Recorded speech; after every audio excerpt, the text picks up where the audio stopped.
Yeah, good morning, everyone. So, yesterday, US market remained more of a flattish, but today morning, the Asian markets are showing positive sign. So, China market is closed today for the lunar holiday and will remain closed for a few more days. Yesterday, India CPI inflation came and which was in line with what market was expecting at 5.1%, marginally above what was expected at 5%, whereas last month it was 5.69%. So inflation figures are coming in line with what RBI is expecting. So uh, no influence on the market of that. Yesterday, we saw sharp corrections in the market, specifically in the stock which has run up recently, especially PSU stocks. So, last two sessions had seen sharp corrections. This is more of a because of the excess buying or the overbought positions in all those stocks, which is getting corrected. As such, there is no fundamental negativeness in the market. Only selected stocks which are getting impacted. If we see the influence of international market, they are all running positive, and also domestically results were mixed bag, and quite a few company have reported the better results, and some have reported even the declining trend. Only thing is, consumer part is showing some weakness in the economy, where the even the stocks has also not performed of those sectors. Whereas the performing sectors where the overbought position got built up is getting corrected, and we feel that this will neutralize in a few 1 or 2 days. So today, overall. Nifty is indicating a positive trend, but quite possible that we may see one more tape in, but thereafter I think things should stabilize. I'll request technical team to take up from here.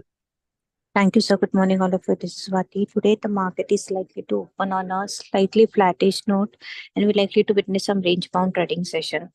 Yesterday, we have seen a sell-off, and from the last few trading sessions, we are also witnessing that the Nifty is facing a very strong resistance nearby its 21,800 to 22,000 psychological mark. Unless and until it doesn't breach that level on the closing basis, some positive momentum cannot be seen into the market. Whereas on a downside, as of now, it has a very good support at around 21,500 levels. As long as it respect that level, sideways momentum can seen into the market, and a small pullbacks rally can be seen into the market. But definitely, it's a stock specific market. One should more concentrate on the stock specific rather than the Nifty and the Bank Nifty, because it's going to be a volatile trading sessions till the Nifty doesn't break out, gives the breakout of the resistance level. Now coming towards the Bank Nifty for today intraday purpose, the first resistance is placed at around 45,300. Any move above that level, we can expect some positive momentum towards 45,800 to 46,200 levels on a high side, whereas the support is placed at around 44,750, 44,500 levels. Coming towards the Fin Nifty, 20,220 and 20,450 are the two resistance level we need to keep eye on it, whereas the support is placed at around 19,840, 19,690 levels. The view overall in the market will remain a cautious. So whatever the positions you carry, whether it's the shorts or the longs, we recommend you to carry with the strict stop losses. That's it from my end. I request Nero to take a call forward. Yeah, thank you, Swati. On the derivative front, the overall positions, as I said, more or less Nifty is range bound, but stocks are witnessing selling pressure. Nifty should more or less remain within the 21,500 to 22,000 band. However, there is a small change here. The data has changed a little yesterday, where a lot of call OI has been witnessed, while puts OI, you're seeing liquidation in 21,500 put strike, while the others have seen some increase in open interest, but it is not considerable. Also, the highest put base seems to be shifting from 21,500 to lower strikes up to the 21,000 odd levels, which is a negative. So in the next couple of days, we might just retest the 21,500 levels, and when that happens, if 21,500 is broken, you should expect further selling coming in into the markets, at least in terms of Nifty, up to the 21,200, 21,000 odd levels. So definitely, looking at the data, it is negative at this point of time.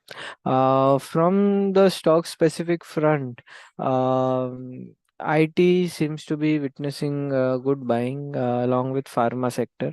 So these two sectors should continue to witness buying. They are defensives, and as the high beta names witness selling, the money flows into defensives, and that is what we are seeing. In that DV's lab looks very good at this point of time. Even oil and gas, even though they were down yesterday, we believe oil and gas should again regain strength and witness buying, and ONGC and Reliance are ones which have broken out, have a open interest and price volume breakout.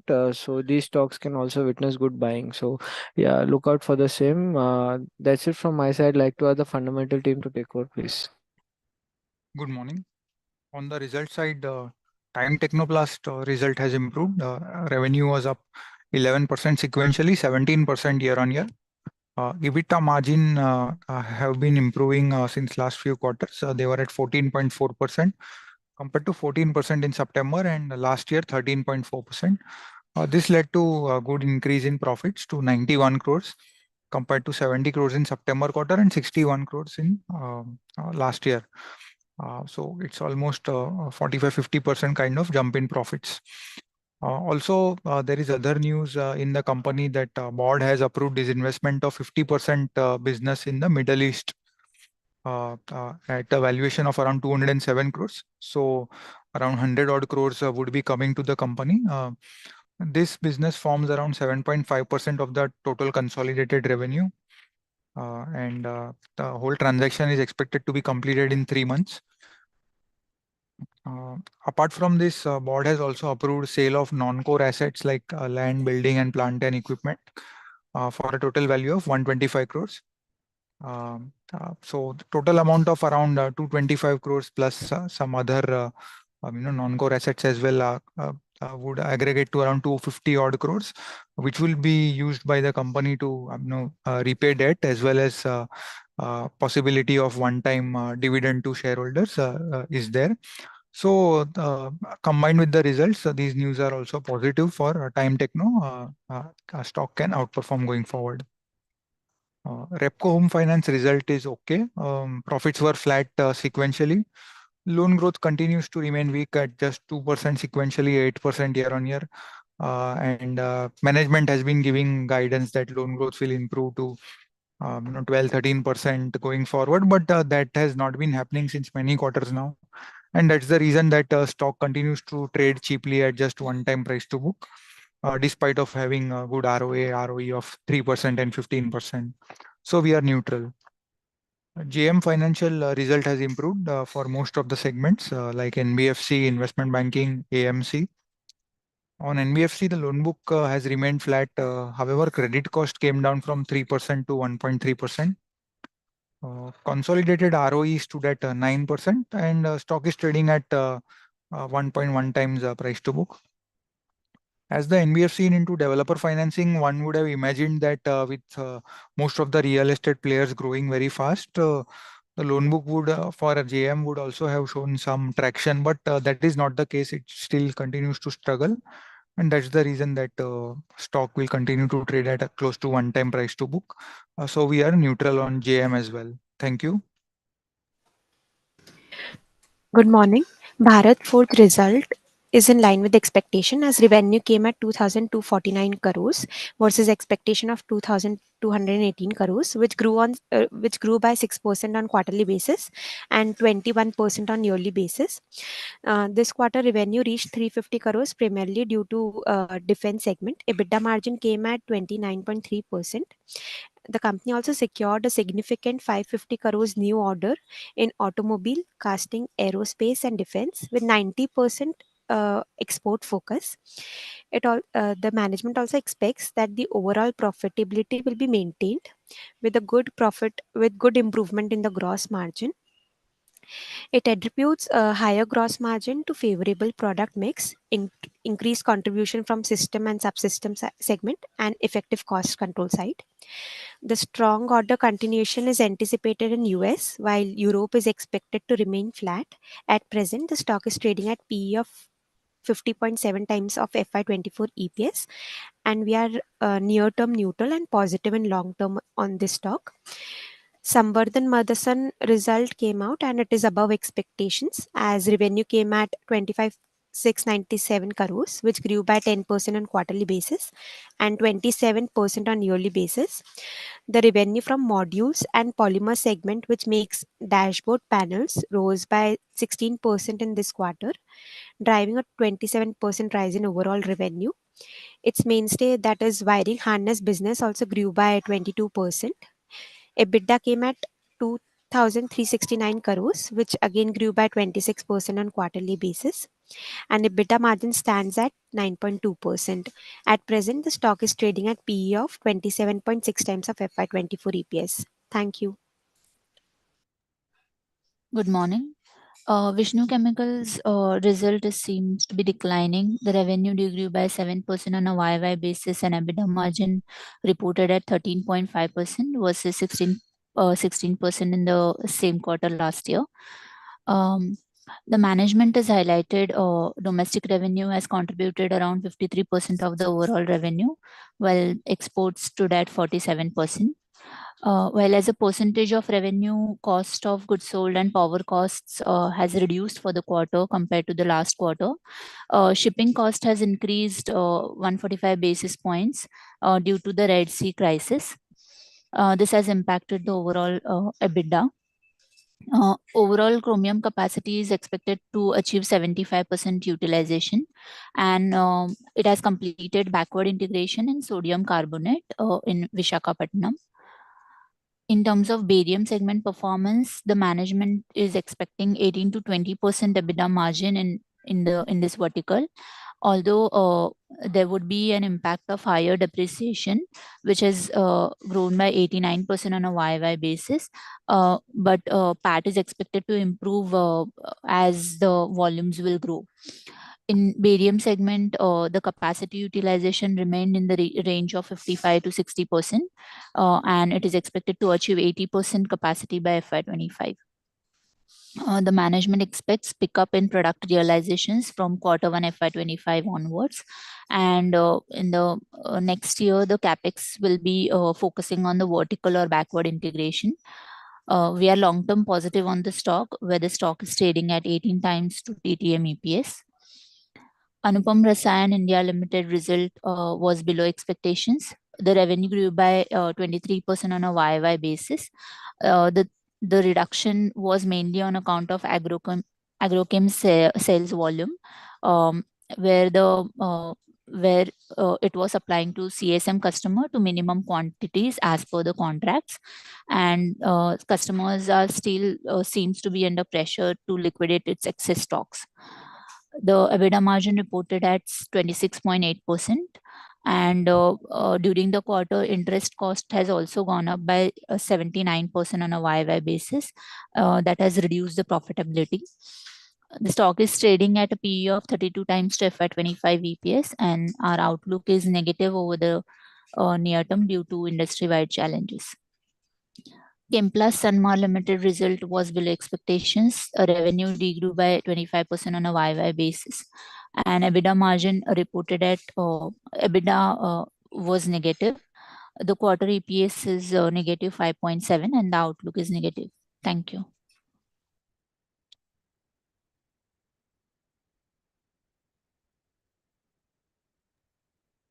GlaxoSmithKline reported numbers, and the numbers were below expectations.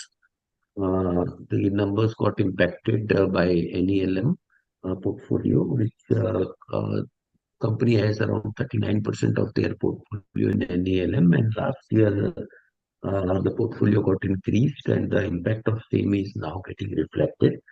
But the recent launch of Shingrix, which is one of the vaccines for herbicides, will be getting tractions over a period. Company is working on that, and if that gets successful, then it can become a big market for Glaxo, and it's a new category for them, and which can drive the stock in the future. So near term, quite possible because of this result, we may see some corrections.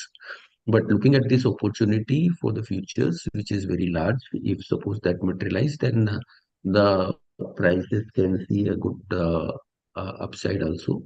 So any good corrections in the stock can be used as a buying opportunity. Apart from that,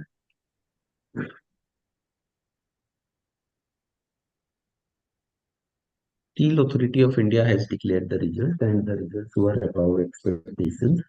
So quarter on quarter, the result has come down, but against expectations, the performance was better. We have seen revenue coming at 23,000 versus expectation of 26,000 crores, but the EBITDA came very much positive at around 2,100 crores versus expectation of 2,000. As such, the margin has shown improvement at 9.2% versus expectation of 7.5%, but last quarter it was 13%. So the outlook seems neutral for the same as near term. The king coal prices continue to remain high, and we had seen some price corrections in the recent past, which will get impact in the Q4 results. So as such, quite possible we may see some decline in the EBITDA quarter on quarter in the fourth quarter.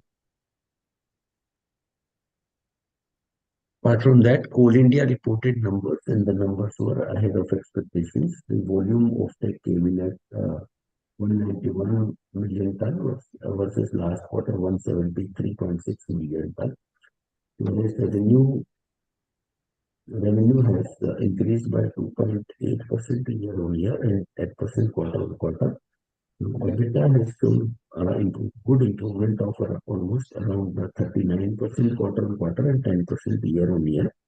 EBITDA margin has also shown improvement to 31% versus expectation of 28% and last quarter 25%. So overall result is positive. Valuations are at 6.7 times EV/EBITDA FY25 EBITDA, which leaves limited scope for the stock work from here. Outlook is neutral for the Coal India.